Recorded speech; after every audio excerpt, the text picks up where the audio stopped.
Jessica, a 30-year-old woman, was not a standout name in society, but she entered the lives of those around her like a star in a one-woman comedy show.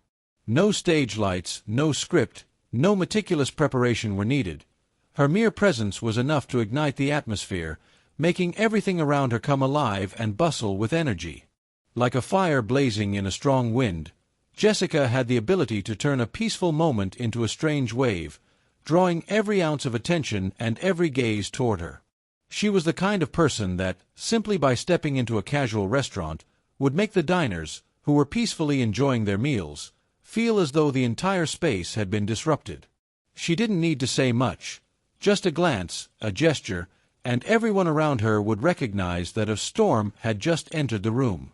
The quiet atmosphere would instantly vanish, replaced by the silent questions in everyone's mind, such as, who is she? Why is she like that?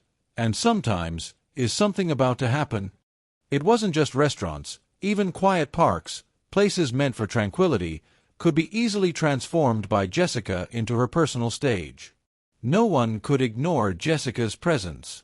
She was not the type of person who blended into a crowd, even in the most discreet spaces. As soon as she appeared, everything around her changed. People around her, no matter how hard they tried to pretend they hadn't noticed, would unconsciously follow her every movement. What was remarkable was that Jessica's ability to capture attention was never accidental. She had the power not just to make people look at her, but to make them feel as though they couldn't take their eyes off her, as if she were the center of the universe, with everything around her merely a backdrop to her story. For Jessica, her appearance was never a simple matter. She was a sign of change, a sudden disruption that no one could predict. And it was in such moments that Jessica became the perfect image of someone who would never stand still, never conform to any pattern or norm. She was the star in the film of her life, where every appearance was an event, a revolution in the minds of everyone around her. Jessica didn't need a script or a professional director to create her own story. She wasn't an actress, nor was she someone who loved the stage. But with just a little wine, some frustration, and a few small conflicts with a man she referred to as not a boyfriend, not a husband, she managed to create a drama that left everyone stunned. This story didn't require a happy ending or a clear explanation. Everything was simply the explosion of emotions and the lack of restraint. The man, as Jessica described him, was certainly not her lover, nor was he her husband, because their relationship was unclear, as ambiguous as a strange piece in the puzzle of her life. He could be a friend, but maybe just an unimportant one, existing only to serve as a backdrop for the days when she didn't know what to do with her life. Yet, the ambiguity in this relationship was enough to spark a burst of anger, what could be seen as the meltdown of all calmness. Between them, there was no romantic love or deep connection, just mixed and unresolved emotions, and it was these emotions that led to an endless battle. Jessica had no clear reason to feel frustrated, but sometimes, just a small anger could turn into a raging storm. She was not weak, nor was she lacking in rationality, but it was the lack of restraint and the emotional explosion that caused everything to spiral out of control. The relationship between Jessica and this man, though not something that mattered to society, was a potential seed of instability in her emotions. The ambiguity made everything more complicated. It wasn't clear, but it was enough to trigger powerful feelings that sometimes even Jessica couldn't explain why she reacted that way. From this, a small event could become a major turning point, where everything unfolded like a game of emotional reflexes, and no one knew what the outcome would be. And then, like a strange miracle that could only happen in a comedy film, a shattered glass was enough to change everything. Jessica, who was just an ordinary girl, instantly transformed into the star of a silent play, where all eyes were on her. A swing of the hand, the sound of glass breaking, and just like that, she created a moment that no one could have predicted. In that brief moment of surprise, she didn't just drop the glass, she also dropped the calmness of everyone around her. With her recklessness and irresistible magnetism, Jessica became the lead character in a story she couldn't even explain herself. In this way, Jessica turned everything around her into part of the chaotic story she didn't even try to create. There was no script, no director, But all the elements of a perfect comedy were there, from her shout to the panic of the restaurant staff and the bewildered looks of the passers-by. She was the only one in the room who knew she was part of a grand joke, while everyone else was trying to untangle the situation, trying to return things to normal, but their efforts only made the story even more chaotic. And so, in an instant, Jessica became not just the troublemaker in a small restaurant, but a symbol of chaos, a woman who could create storms without even trying, even if she was simply annoyed and wanted to go home. She proved something few could have anticipated. Sometimes, surprise and lack of control are the ingredients for unforgettable stories, and Jessica, though she didn't want to, became the star of that story, where anything could happen without any warning. Jessica's love life was a mystery to most of the people in Wyandot, a small, peaceful town where life passed slowly and quietly, like gentle waves caressing the shore. It could be said that in such a simple and familiar space, an individual with such a strong influence as Jessica was something no one could predict. And indeed, every action she took was not merely part of a personal relationship, but an event powerful enough to completely disrupt the calm and stable atmosphere of this town. Jessica's romantic story is not filled with the sweet or romantic moments one might expect from typical love stories. Instead, it is a series of unexpected events, emerging conflicts, and never-ending arguments with those around her, from boyfriends, or not quite boyfriends, to restaurant staff and even the police force. This not only creates minor ripples in a peaceful town, but sometimes large waves that disrupt not only Jessica's life, but also those who are unintentionally involved with her. No one could have imagined that in a small town like Wyandot, where most residents are familiar with one another and the biggest events might be a local fair or a weekend football game, Jessica could become such an instigator. On ordinary, peaceful days, no one would expect everything to change with a single shout, a sudden action, or an endless argument. For Jessica, everything can quickly become tense, not just in her own moments but in ways that affect those around her. Jessica's story is not just a simple love tale. It reflects the inner conflicts she faces, and more than that, it is a battle between individuals and the community. Wyandot, a town once known for its slow pace, is now confronted with an emotional storm that Jessica has unintentionally caused. She is not simply a woman trying to find love or happiness for herself, but a disruptive force, shaking things up unexpectedly, turning the town into the backdrop for a series of unexpected and humorous situations. In the end, Jessica's story is not only a personal crisis but also a reflection of the broader effects one individual's actions can have in a small community. It serves as a reminder of the fragility of peace in small towns and the truth that one person can create great upheaval, whether they intend to or not. On a beautiful day in May 2022, the town of Wyandot, Michigan, known for its tranquility, was suddenly thrust into the center of attention, leaving the entire community abuzz. Like any other day, the town was enjoying peaceful moments of summer, as warm rays of sunlight bathed the old houses with their gray rooftops and brick walls gradually fading with time. The sky seemed to merge with the scenery, with bright golden light gently touching windows and softly caressing the green leaves of trees lining the streets. The soft wind blew through the streets, passing over old cars that rolled by calmly, with no sense of hurry. The town's main road, lined with quaint coffee shops and familiar grocery stores, seemed as though nothing could disturb the peacefulness of the day. In fact, the people here all knew one another, exchanging friendly nods and casual greetings about who had the best garden or which local bakery made the finest bread. Everything moved in a slow, harmonious rhythm, and there were no major events that would cause a stir. However, on that very day, Wyandot unexpectedly became the focus of attention from people with no prior connection to the town, and it wasn't due to a fire, a storm, or a crucial election. Everything changed when the name Jessica was mentioned. Not a well-known figure in the town, Jessica, with her extraordinary actions, caused the entire town to spin out of control, from restaurant staff to the police force, from ordinary townsfolk to even those just passing through. With a change brought about by a 30-year-old woman, this humble town suddenly became the scene of a series of unexpected events that would be talked about for years to come. The story Jessica created, with its humorous and suspenseful elements, made everyone take a second look at this small town, once famous for its minor dramas, now the center of a far-fetched tale. On that day, like a dreamer unaware of where she stood, Jessica put on a performance that would not be forgotten, forcing the whole town to look up.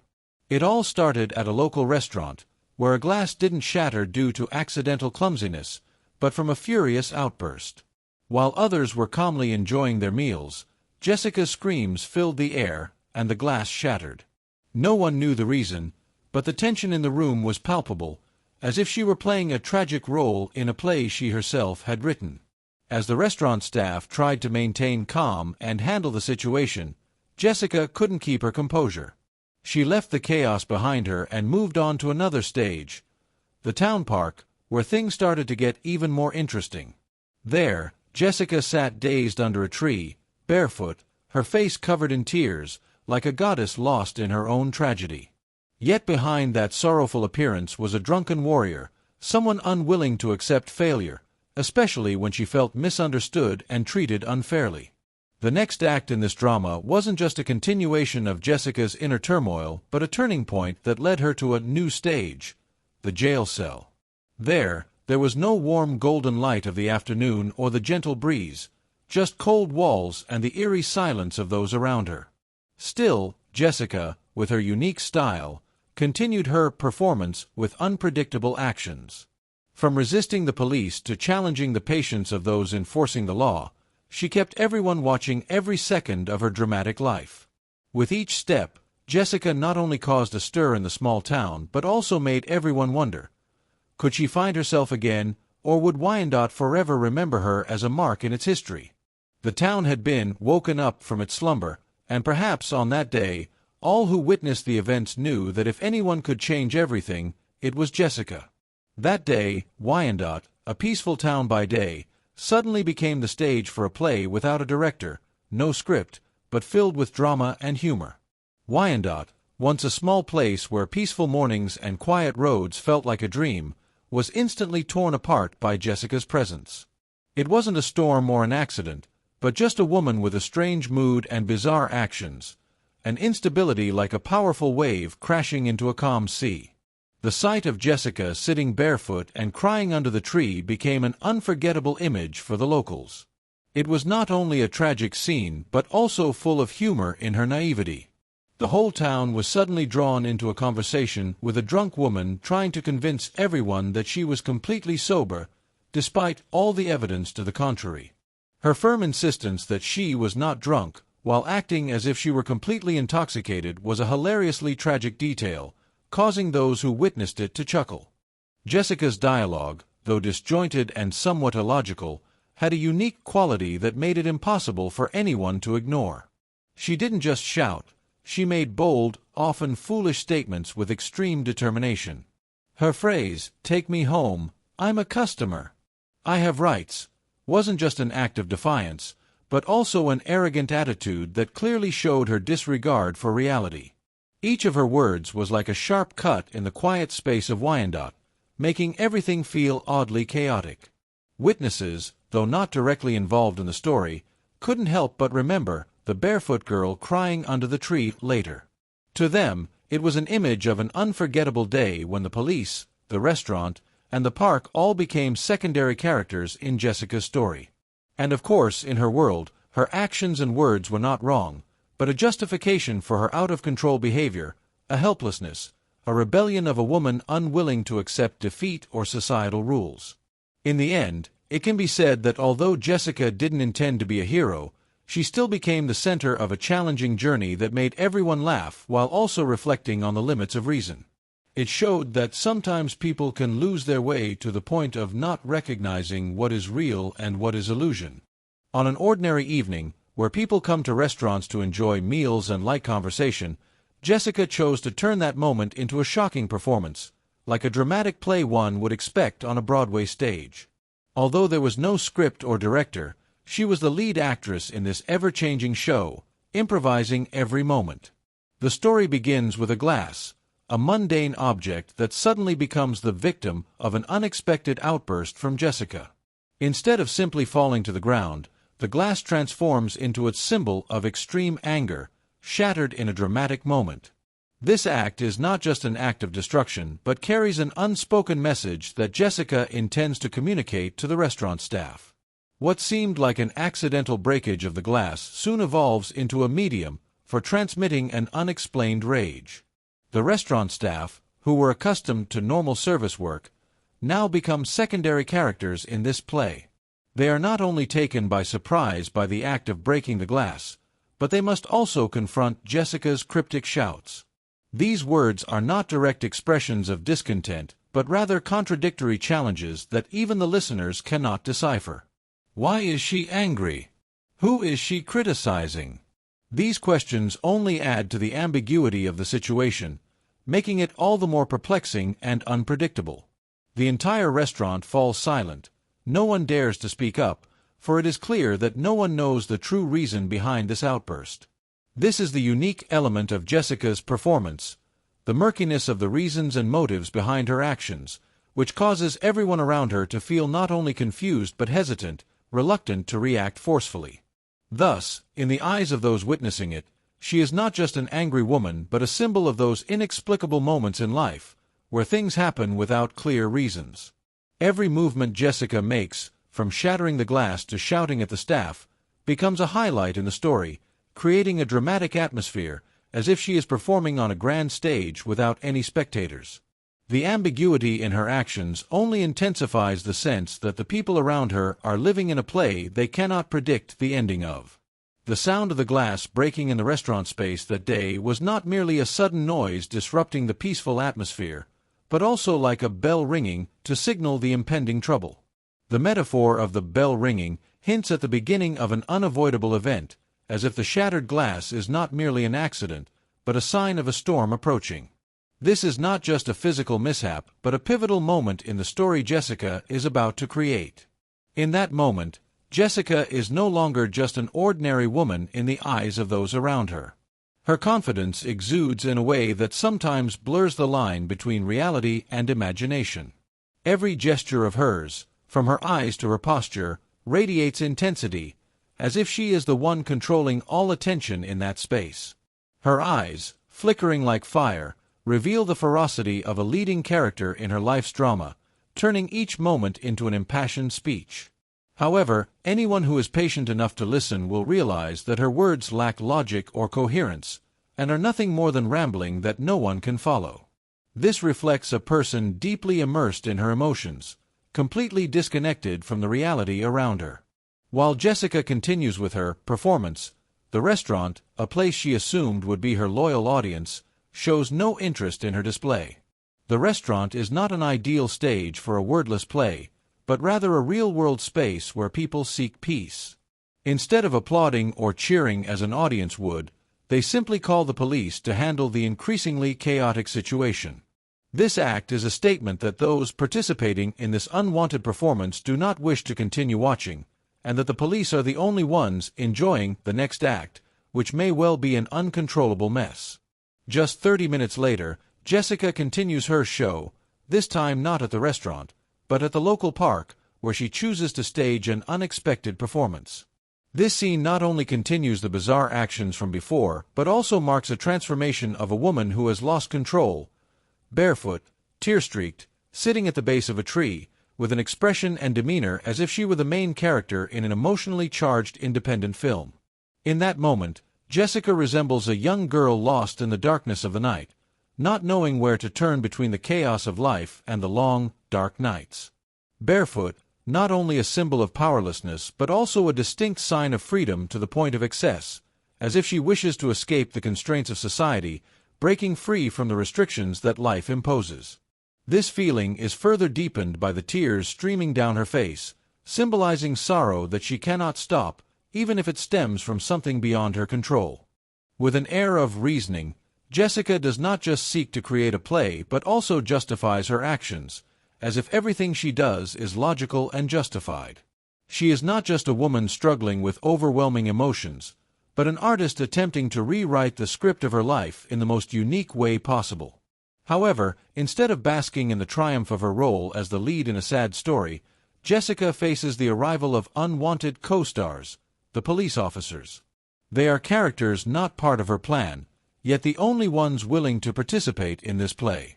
This is entirely opposite to what Jessica had expected, for in her eyes, the police are not merely helpers but disciples of reason, people she never imagined would appear in her story. Rather than the quiet, reflective atmosphere of an independent film, the park now becomes a chaotic stage, where Jessica must confront not only herself but also the harsh reality.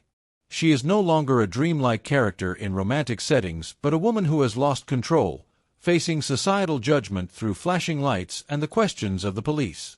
And so, Jessica's play is no longer a story of freedom but a collision between a disordered soul and the harsh reality. Drunk and utterly lost, Jessica continues to express her unique, entirely separate reasoning, surprising everyone around her. Despite being in deep trouble and seemingly incapable of making rational decisions, Jessica offers a noteworthy theory in her own style, demonstrating strong determination in a completely unfavorable situation. Jessica, with absolute confidence, no sign of hesitation, "You're a community protector, right? Then protect me, take me home." This statement not only shows a remarkable understanding of the police's role in society but also illustrates Jessica's complete trust in her rights, the right to be protected and taken home, regardless of whether her reasons are logical or illogical. She not only demands but imposes her reasoning to place responsibility on the police, creating a striking image of how she views the world. Everyone, even law enforcement, is there to serve and protect her in every circumstance. Police officer, with calm and practical response, "Would you like to call an Uber for convenience?" Despite facing a tough situation, the police remain calm and offer a practical solution. Calling an Uber, the most modern and safe mode of transportation in Jessica's current condition. However, this does not affect Jessica, who refuses to accept the realistic advice, instead wanting things done her way, disregarding logic and circumstances. Jessica, with absolute determination, no sign of hesitation, "No. My house is mine. I will stay in my house, nowhere else." At this point, Jessica reveals her stubbornness and refusal to compromise, even somewhat arrogantly. Her statement seems to declare an absolute right to her house, refusing any help, even though, in reality, she is not in her home and is in no condition to protect herself. This response not only shows independence but also exposes a disregard for reality, that Jessica does not want to accept any external intervention, even if it comes from those with authority and offers useful advice. In moments like this, Jessica's logic is not merely a personal reaction to a stressful situation, but also reflects her inner struggle, a conflict between her need for independence and the reality she cannot control. This only adds to the humor and irony of the situation. A person who has completely lost control tries to impose her will on others, creating a dialogue full of contradictions between reason and emotion, reality and delusion. Jessica is not a passive character. She is the one who actively creates her own situation. She refuses to compromise on the advice given to her because she believes that her home, though she cannot remember how to get there, is always where she belongs. At the park, an internal battle between Jessica and practical reasoning officially began. In that context, the police attempted to offer reasonable and feasible solutions to assist her. They showed immense patience as they suggested helpful tips like calling an Uber so she could get home or finding a family member to pick her up. Yet, every piece of advice was met with a refusal so firm it seemed as if Jessica was in a mental tug-of-war, not just with them, but with herself and the truth. Jessica could not accept that she was drunk, so with unshakable confidence, she pushed back against every solution the police proposed. "This is my home, I can get home on my own," she insisted, a statement both forceful and naive in the face of the reality that she was too intoxicated to manage it. This not only demonstrated her stubbornness but also her lack of awareness of her condition, as everything around her was becoming a blur. The conversation then shifted to a more direct, almost combative exchange of logic between Jessica and the police.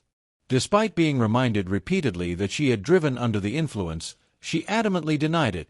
"Prove to me I drove drunk," she demanded.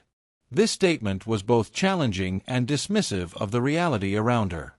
She was asking the police to prove something they had clearly seen, while not accepting her own fault. Despite this, the police, with exceptional patience, did not give up. They responded professionally, but with a clear sense of weariness. "You told us you drove here." This was a gentle reminder of the contradiction in Jessica's own words. There was no need to argue further, as they already had concrete evidence, but they still tried to maintain rationality in the conversation rather than letting it spiral into an unnecessary conflict. As if attempting to reverse roles in the dialogue, Jessica continued to rebut with a strange sense of creativity. "No. I walked here." "Prove it." Her response was an absurd shift, revealing both a lack of understanding of the situation and a strong belief that she could prove something that was impossible to prove. This not only deflected the truth, but was also an extremely foolish act of resistance against what was happening. This conversation was not just a simple argument, but a blend of resilience and naivety. Jessica was living in a theoretical world where everything only existed as long as she willed it. Meanwhile, the police, despite their best efforts to help, were faced with the reality that they could not change someone who was unwilling to accept change. The exchange was not only a struggle between a stubborn individual and practical reasoning, but also a reminder of the patient's reasonable attitude in communication and the human obstinacy that surfaces when faced with difficult situations. The police stood there, exhausted and disheartened, yet could not take their eyes off Jessica, who was lounging under a tree, fully immersed in her own world. Her glazed eyes and smug expression made it clear that Jessica had convinced herself that everyone around her was wrong, except for her. Despite the facts staring her in the face, she continued to deny everything without a hint of hesitation. The atmosphere in the park at that moment was truly odd. The stillness of the night seemed to silently admire Jessica's performance, as if she were the lead character in an abstract play, and everyone else were merely inconsequential supporting roles.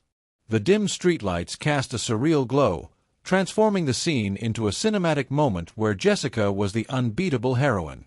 But sadly, the truth was not on her side. The police, although familiar with tense situations, could not help but shake their heads at the spectacle before them. They didn't need high-level investigators or complicated technological equipment to see that Jessica was very drunk. Her actions and speech were clearly those of someone intoxicated. But the law is the law, and a breathalyzer test was an unavoidable step. No one could escape the rules, no matter the circumstances. With patience but unmistakable fatigue in every movement, one of the officers spoke. "Blow into the tube, Jessica." His tone no longer carried the sternness it had earlier, now tinged with a kind of patient exasperation. They had done everything they could to keep calm and avoid escalating the situation into a tense confrontation. However, Jessica seemed unaware of the seriousness of her situation.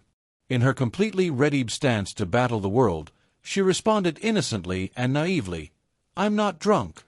She spoke with a tone so feigned and childlike, as if blowing into a breathalyzer tube were just a harmless game she had no reason to worry about.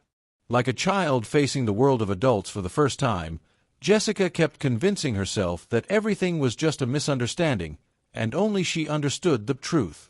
Neither the police nor those around her knew how to react to such a performance, part awkward, part comedic. One of the most memorable moments in this story came when Jessica was asked to blow into the breathalyzer. Instead of complying, she took a bizarrely artistic approach, as if participating in a birthday party rather than facing the police. Her awkward puff into the tube was nothing short of a miss, causing the bystanders to gape in astonishment at the inaccuracy, transforming the whole situation into an unexpectedly funny one. This moment might serve as a living example of the saying, "Blowing out birthday candles is easier than blowing into a breathalyzer." But no matter how much Jessica tried, the final result remained unchanged. Her blood alcohol concentration was 0.20 BAC, clearly indicating that she was intoxicated and in no position to deny it. For an average person in this situation, when their BAC reaches such a high level, admitting they were drunk would be unavoidable. However, Jessica not only failed to recognize the truth, but vehemently denied it. Even though it was obvious she was, in the drunk zone, she stubbornly insisted that she was completely sober, attributing it to being overly optimistic about the reality. This statement opened the door to a comedic aspect of the tragedy, as she not only denied all the clear evidence but also justified herself in an incredibly unique way. While everyone around her could easily see that she was beyond control, Jessica continued to cover up the truth with an air of certainty that made everyone else feel exhausted. What began as a simple story became a tragicomedy, where the protagonist not only fought against the truth, but also struggled against the very feeling of drunkenness within herself.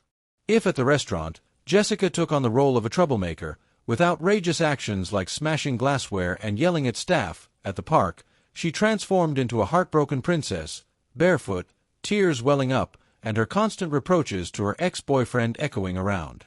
But when she entered the jail cell, Jessica was no longer the rowdy troublemaker or the heartbroken princess. She stepped into the role of a true destructive artist, with creations so unconventional that people had to pause and wonder if she was pushing the limits of both imagination and reality. Looking around the sparse jail cell, Jessica suddenly realized that everything lacked the drama she craved. The room only had a few basic items and a thin blanket, but that wasn't what Jessica wanted. The solution: transform the blanket into her own artistic masterpiece. But rather than simply roll or fold it in the usual way, Jessica decided to create something special, folding the blanket as if she were an artist crafting a surreal painting, then stuffing it into the toilet. As the water in the toilet began to overflow, Jessica didn't stop. She kept flushing, her persistence turning the toilet water into an unstoppable dam break. The result: the entire cell was submerged in a mini flood, water splashed everywhere, covering the floor like a vast ocean, intensifying the already tense atmosphere. Witnesses couldn't help but be amazed. This wasn't just a drunken act of destruction. It was a clever challenge to physical laws and the prison's plumbing system. A witness commented, "This isn't mindless destruction, but a deliberate intervention into what people thought was inviolable, the prison's water system." When the toilet water performance was successfully executed, Jessica, undeterred by her challenges, decided to transform again and enter a new domain: physical performance. No longer just a small act of destruction, she was now preparing to present us with a one-of-a-kind piece. She climbed onto the tiny sink in the cell, a move that required perfect coordination between athletic skill and boldness. Remember, this sink wasn't designed for performances, but for washing hands, not for defying gravity. But Jessica didn't stop there. After reaching the peak, literally, she continued with another creative disruption. The next scene shocked even the guards. In a moment of pure creativity, Jessica decided to remove her dress, not for glamour, but to create a classic noose. The goal: to make a beautiful knot and hang it from the ceiling light. Yes, she wasn't just breaking jail rules but defying the very laws of physics by turning the poor, innocent ceiling light into a victim of a catastrophic fate. The guards were at a loss. They had never witnessed a creative display that could stimulate the imagination like this in a dull prison cell. They weren't just dealing with a criminal, but a true artist, someone who knew how to use anything around her to express herself. Though it seemed the performance had reached its peak, Jessica decided to add some spice to increase the drama. When the guards intervened and tried to stop the destruction, Jessica didn't just stubbornly resist, she performed her resistance. She threw punches, perhaps not hitting anyone, but certainly full of symbolic meaning. This wasn't just an act of defiance, it was a statement against anyone trying to hinder her creative freedom. The grand finale came when the guards used their last weapon, a delicate pepper spray to her face, not only to calm her down but to end the performance with a little practical spice. Jessica screamed in fury, "I don't deserve this." Her words were not just a protest but a declaration of her creative freedom, even in the harshest circumstances. The guards, with a touch of humor and irony, responded, "True, but that poor ceiling light didn't deserve that either." Yes, in this play, the ceiling light, innocent and unable to resist, was perhaps the most tragic victim. While Jessica might have been proud of her creative talents, she still had to face the consequences of her art going too far. Ultimately, after a long day of wreaking havoc across various locations, from the restaurant to the park, and then to the police station, Jessica became the unofficial hero of Wyandot, Michigan, with a series of charges she couldn't be proud of. A barefoot woman, teary-eyed under a tree, seemingly just a weak moment, was actually the start of a whirlwind that captured the attention of the entire town. And here are some of the prominent marks Jessica left behind. Everything started with a broken glass at the restaurant, a scene that might have seemed normal if not for Jessica's involvement. But to her, it was an unmissable opportunity to showcase her drama-creating abilities. After the dramatic glass break, Jessica continued her talent of arguing and yelling at the staff. The diners present that day would never forget the special meal they experienced, not because of the food, but because of Jessica's free-of-charge disruption.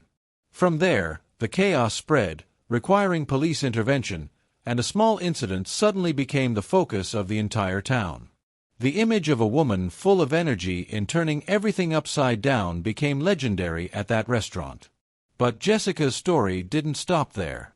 When discovered by the police in the park, she not only refused to cooperate but also confronted them head-on. She continually dismissed any reasonable advice, refusing to call an Uber and insisting the police drive her home. Phrases like, "Prove to me I drove drunk," became her mantras, helping her become famous in the eyes of the police. The conversation between Jessica and the officers could easily make the list of the weirdest dialogues of the century. And of course, with her defiant attitude and determination not to give up, she forced the officers to do nothing but give her a ride to the police station for rest. Once inside the station, it seemed everything had settled down, but Jessica again made everything go awry. A jail cell, seemingly secure, now became the stage for her strange artistic performances. Jessica didn't hesitate to turn her mattress into a tool for flooding, stuffing it into the toilet and flushing repeatedly to flood the cell. But this wasn't the peak. She continued to showcase her creative talents by attacking the ceiling light with a dress, turning it into a performance that even the jail staff had to be stunned by. These actions weren't just due to drunkenness. They were a declaration of war on every rule in life. After the artistic performance at the police station, Jessica eventually received a not-so-severe sentence, but enough to make her reflect: 1 year of probation. Instead of resting in prison, she would have to spend 12 months thinking about her decisions in life. Certainly, this was enough time for her to relearn how to behave before turning public spaces into her stage again. Perhaps afterward, Jessica would realize that alcohol isn't always a good friend, and a broken glass isn't always a creative gift to get attention. Though trained to handle any situation, the officers that day would certainly never forget the Jessica storm. With phrases like, "I'm not drunk," "You guys are drunk," and "Prove it," Jessica left a lasting impression on the officers, not because she was a typical criminal, but because she made everyone feel like they were living in an action comedy movie full of surprises. Those days, Wyandot was no longer a peaceful town. Instead, it became the stage for a character with a lot of entertainment spirit. Jessica's story wasn't just a series of legal charges. It left behind a valuable lesson, a wake-up call for all of us. It's a reminder that alcohol can take away not only our clarity but also things we thought were irreplaceable in daily life: shoes, keys, and above all, common sense. When you argue with the police, no matter how logical your mind and powerful your rhetoric, alcohol is still the winner. There's no guarantee you'll win if you blow into a breathalyzer and get a 0.20. And that's the clearest proof that logic can't beat drunkenness. Jessica likely never expected that her normal day would turn into a legendary tale, retold by the officers as a funny story during their breaks. A runaround day from the restaurant to the park and then to the jail wasn't just a simple adventure, but an unscripted comedy movie with all the drama and surprises. Wyandot, Michigan will forever remember the day Jessica stormed 3 locations with unexpected and hilarious situations that no one could have predicted. For those feeling their lives are a disaster just because they overslept, spilled coffee on a white shirt, or had a flat tire, think of Jessica. In less than 24 hours, she turned an ordinary day into a series of events that were impossible to stop laughing at, from the restaurant to the park, and then straight to the jail cell. And of course, the inevitable conclusion was pepper spray in the face and legendary lines. Jessica not only proved that alcohol can harm the liver, but also that it has the power to destroy one's reputation. A night of overindulgence can turn a classy woman driving a Mercedes into the main character in a police department's funny video. And let's not forget, the logic of a drunk person sometimes creates masterpieces that only the intoxicated can understand. "Prove to me I drove drunk." Jessica's legendary line still leaves people wondering, how can you deny what you just confessed? Sometimes life can make you think that America is a land of straight roads, beautiful homes, and strict adherence to the law. But Jessica proved that life is not always like a dream. America is also the place where you can start your day with a cocktail, cry under a tree in the park in the afternoon, and end up in jail at night for picking fights with both the ceiling light and security personnel. That's the wonderful thing about America. Nothing is impossible. In the end, we must thank Jessica for becoming a living example of the timeless phrase, "Never underestimate the power of a bad day." She proved that life is always ready to give us a round-trip ticket from tragedy to comedy, as long as we're brave enough, and of course, have enough alcohol in our system. To conclude, Jessica's story is definitely a prime example of the perfect blend of losing control and challenging all limits. If you're feeling like your life is too calm, too gentle, and lacking a little spice, you might think about trying what Jessica tried. Drink a few, let yourself enjoy the moment, and let things unfold without worry. But then, as soon as you consider imitating her, ask yourself, do you have enough courage to become the star of a viral social media video where the police, restaurant staff, and everyone around you unwittingly play roles in an unscripted comedy? However, remember one important thing. Don't follow Jessica's lead unless you're truly ready to face not only the uncomfortable moments at the police station, but also the pitying looks from friends, family, and the community. Once again, if you decide to test your limits, at least make sure you're not the only one in the video, because then your footage could easily become legendary on local news websites. In short, life can get boring, but you don't always have to go to extremes to refresh it. If you really want some spice, maybe all you need is a little challenge. But remember, that challenge must be safe, responsible, and most importantly, not turn you into someone else's source of entertainment.